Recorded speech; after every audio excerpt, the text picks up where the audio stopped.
जय श्री कृष्णा। कैसे हो आप सभी लोग। उम्मीद करती हूँ आप सभी मंगल में होंगे, अच्छे होंगे, स्वस्थ होंगे। जैसे कि आप लोग भली भांति परिचित हैं कि पितृपक्ष प्रारंभ हो रहा है, अर्थात श्राद्ध प्रारंभ हो रही है, अर्थात हमारे पितरों को तारने के लिए पितृपक्ष का प्रारंभ हो रहा है। साल में एक बार आता है, आप लोग भली भांति परिचित है। लेकिन कभी आपके मन में विचार आया है कि ये पितृपक्ष आता क्यों है? कभी आपके मन में विचार आया है कि ये श्राद्ध क्यों कहते हैं, किसे कहते हैं, किस लिए कहते हैं? कभी आपके मन में विचार आया है कि पितृदोष क्यों लगता है? कभी आपके मन में विचार आया है कि पितृदोष के निवारण के लिए क्या क्या उपाय होते हैं? कभी आपके मन में ये विचार आया है कि पितृदोष अगर लग गया है हमारे घर में तो क्या लक्षण होते हैं इसके लिए? तो इसके लिए ये वीडियो बहुत ज़्यादा इंटरेस्टेड होने वाली है। तो सबसे पहले मैं आप लोगों को बताना चाहती हूँ कि आखिर ये पितृपक्ष होता क्या है, कि आखिर ये श्राद्ध होती क्या है। कहते हैं कि श्राद्ध का अर्थ होता है श्रद्धा पूर्वक अपने पितरों को प्रसन्न करना, अर्थात जो भी आपकी श्रद्धा है, जैसी भी आपकी श्रद्धा है, अपनी श्रद्धा के अनुसार जो भी पितृ मतलब जो भी परिजन अपना देह त्याग कर चले गए हैं उनकी आत्मा को तर्पण देना, यही होता है श्राद्ध। अब हम जानते हैं कि आखिर क्या होता है, ये पितृ क्या होते हैं। तो सबसे पहले मैं आपको बताती हूँ कि पितृ किसे कहते हैं। जब किसी के परिजन, चाहे उनका विवाह हुआ हो या वो अविवाहित हो, चाहे वो बूढ़े बुजुर्ग हो, चाहे वो जवान हो, जब किसी के भी परिजन, बच्चा, बूढ़ा, बुजुर्ग, स्त्री हो, पुरुष हो, उनकी मृत्यु हो जाती है तो उन्हें पितृ कहा जाता है। पितृपक्ष में मृत्यु लोक से ही पितृ पृथ्वी पर आते हैं। ऐसा भी ये आपको पता ही है कि यमराज जी पितृपक्ष में 15 दिन के लिए हमारे जो पितृ होते हैं उनको छोड़ देते हैं। मृत्यु लोक में वो आते हैं और अपने परिवार के लोगों को आशीर्वाद देते हैं और पितृपक्ष में ही पितरों की आत्मा की शांति के लिए उनको तर्पण किया जाता है। पितरों को प्रसन्न होने पर घर में सुख और समृद्धि बनी रहती है। बहुत सारे लोगों से आप लोगों ने सुना होगा, बहुत सारे आचार्य बोलते होंगे कि आपको पितृ दोष है। आप लोग बोलते हैं कि हमारे घर की बरकत क्यों नहीं हो रही, हमारी संतान उत्पन्न क्यों नहीं हो रही, या फिर ये नहीं हो रहा, वो नहीं हो रहा। इसके लक्षण भी मैं आपको बताऊंगी, लेकिन दूसरी वीडियो में बताऊंगी कि जब पितृ दोष लगता है तो उसके लक्षण क्या होते हैं। तो वो मैं दूसरी वीडियो में लगाऊंगी कि जब आपको पितृदोष लग जाता है तो आपको कैसे पता चलेगा कि आपको पितृदोष लग गया है। आप स्वतः ही पता कर सकते हैं, लेकिन उसके लिए आपको वीडियो का दूसरा पार्ट देखना पड़ेगा, क्योंकि वीडियो बहुत ज्यादा लंबी बन जाएगी। तो सबसे पहले हम आज ये जानते हैं कि आखिर ये प्रारंभ कहाँ से हुआ, कहाँ से प्रारंभ हुआ। आप लोग भली भांति परिचित हैं कि महाभारत के युद्ध में दानवीर कर्ण का जब निधन हो गया तो वो स्वर्ग लोक में गए। अब जब वो स्वर्ग लोक में गए तो इंद्र देवता ने उन्हें खाने के लिए तमाम चीजें दी, लेकिन वो सारी चीजें स्वर्ण की थी, अर्थात सोने की थी। अब कर्ण की आत्मा ने इंद्र जी से पूछा कि हे इंद्र, आप मुझे खाने के लिए ये क्यों दे रहे हो? इस सोने की मुद्राएं मैं कैसे खा पाऊंगा? सोने की चीजें आप मुझे खिला रहे हो।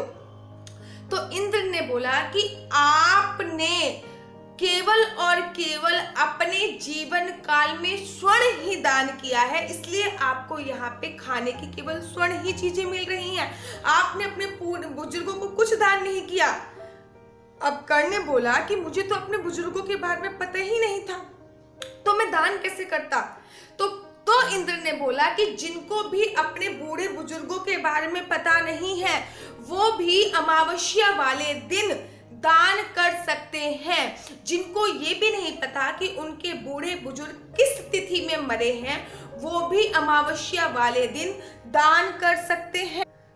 तो फिर ये सुनने के बाद इंद्र ने कर्ण को 15 दिन की अवधि और दी ताकि वो अपने पूर्वजों को भोजन दान दे सके, और तभी से ये पितृपक्ष बनाया जाने लगा। तो आप लोगों को शायद आज पहली बार पता चला होगा कि पितृपक्ष आखिर कब से बनाया जाने लगा, जब से कर्ण ने 15 दिन के लिए नीचे आके अपने पूर्वजों को, अपने पितरों को 15 दिन के लिए भोजन दान किया था, मतलब श्राद्ध करी थी, तभी से ये पितृपक्ष बनाया जाने लग गया है। अब मैं आपको से लेके अर्थात श्राद्ध में होने वाले आवश्यक बातें, श्राद्ध में होने वाले आवश्यक नियम बताने जा रही हूँ, जो कि बहुत ज़्यादा जरूरी है।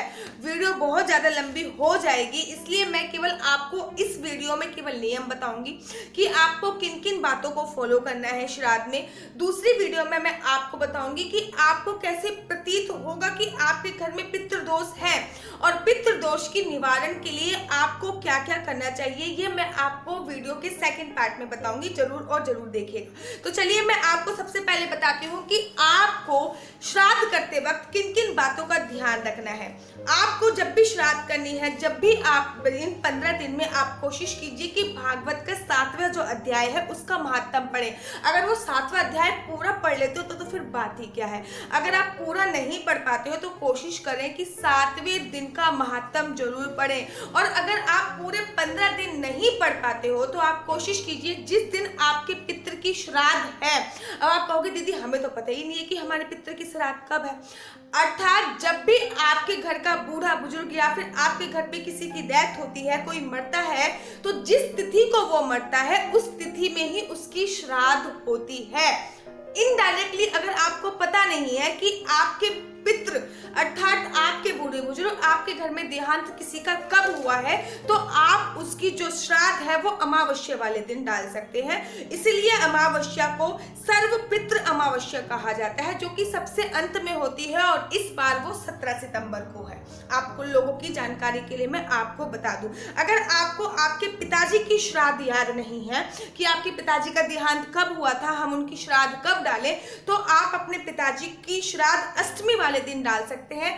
ठीक अगर आपको अपनी माताजी की श्राद्ध याद नहीं है कि आपकी माताजी की जो डेथ हुई थी वो किस दिन हुई थी, तो वो माताजी की आप 9वें वाले दिन डाल सकते हैं। और विशेष ध्यान दीजिए कि अकाल मृत्यु जिसकी भी होती है, जैसे कि जिसकी भी अकाल मृत्यु हुई हो, जैसे कि एक्सीडेंट से डेथ हो गई हो या फिर किसी ने सुसाइड अटेम्प्ट कर लिया हो या फिर कोई बच्चा मर गया हो, अनमैरिड कोई मर गया हो, उसको सबको अकाल मृत्यु ही बोलते हैं। अगर किसी की आपके घर में किसी की अकाल मृत्यु हुई है तो उसकी जो श्राद्ध डाली जाती है वो 14 वाले दिन डाली जाती है, अर्थात चतुर्दशी को वो आप डाल सकते हो। तो जिस दिन आपकी श्राद्ध है उस दिन आपको पूरी कोशिश करना है कि भागवत का 7वां स्कंद का महात्म कम से कम उस दिन तो जरूर पढ़े और मन ही मन में ये संकल्प ले कि मैं आज जो भागवत के 7वें दिन का महात्म पढ़ रहा हूँ वो मैं अपने पितरों को समर्पित कर रहा हूँ, इससे पितरों का अच्छा होगा। आपको तर्पण करना है।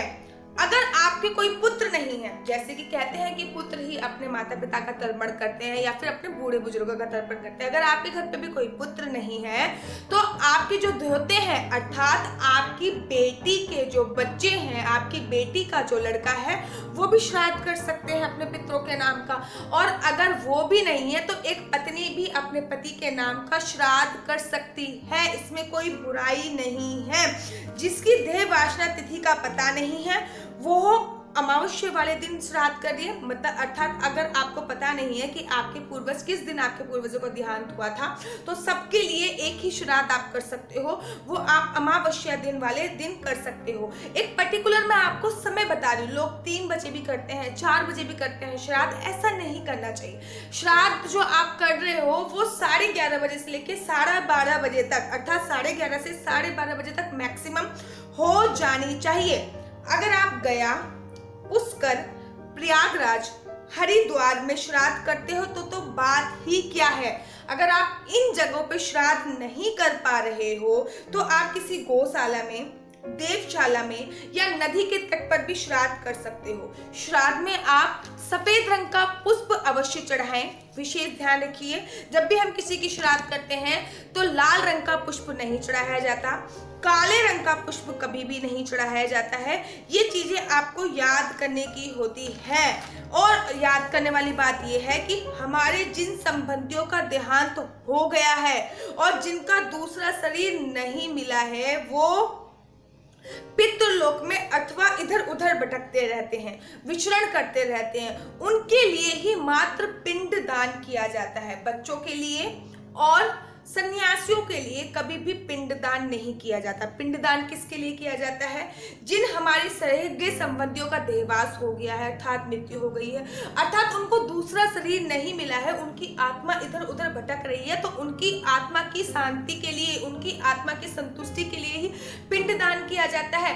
ना तो बच्चों का पिंडदान होता है, न सन्यासियों का पिंडदान होता है। कहते हैं कि जो सन्यासी लोग होते हैं वो अपना पिंडदान पहले ही कर चुके होते हैं जब वो सन्यास की शिक्षा ग्रहण करते हैं। और ये भी बोला जाता है कि जिस भी व्यक्ति की आप श्राद्ध कर रहे हैं, मतलब अपने दादाजी की श्राद्ध कर रहे हैं या दादी की श्राद्ध कर रहे हैं, तो उनका प्रिय भोजन ही आपको बनाना है। पितृ पक्ष में आपको गाय, कुत्ता, कौवा, इनको जरूर और जरूर भोजन कराना है, और ताकि आप इनको भोजन कराओगे तो वो हमारे पितरों को भोजन प्राप्त होगा, ऐसी मान्यता है।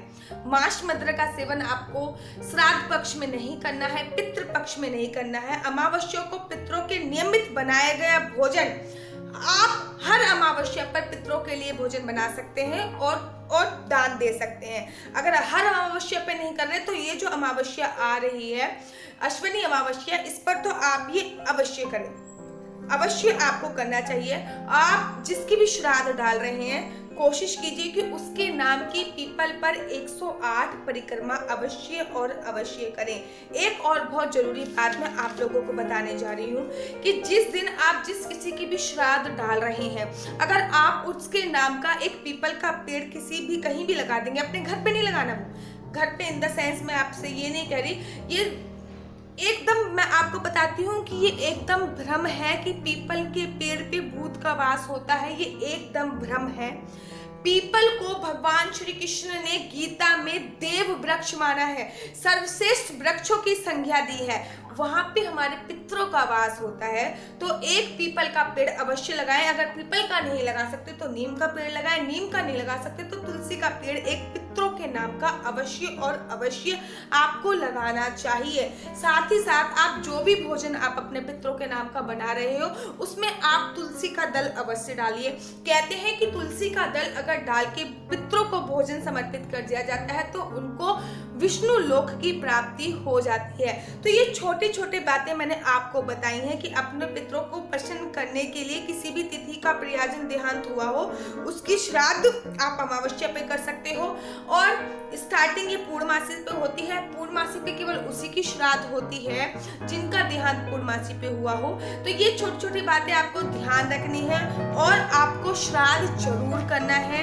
अगर आप श्राद्ध नहीं करोगे तो आपको पितृ दोष लग सकता है। अब मैं आपको बताऊंगी कि अगर आपको भी पितृ दोष लगा हुआ है तो उसके निवारण के लिए आपको क्या करना है, क्या क्या लक्षण है, कैसे पता चलता है कि हमें पितृ दोष लग गया है, हमारे घर में क्या क्या एक्टिविटी होती है, हमारी बॉडी में क्या क्या एक्टिविटी होती है, हमारे जीवन में क्या क्या एक्टिविटी होती है, इसके द्वारा मैं आपको बताऊंगी। लेकिन उसके लिए आपको मेरा इस वीडियो का सेकंड पार्ट देखना पड़ेगा जो मैं बहुत ज्यादा जल्दी लेके आने वाली हूँ।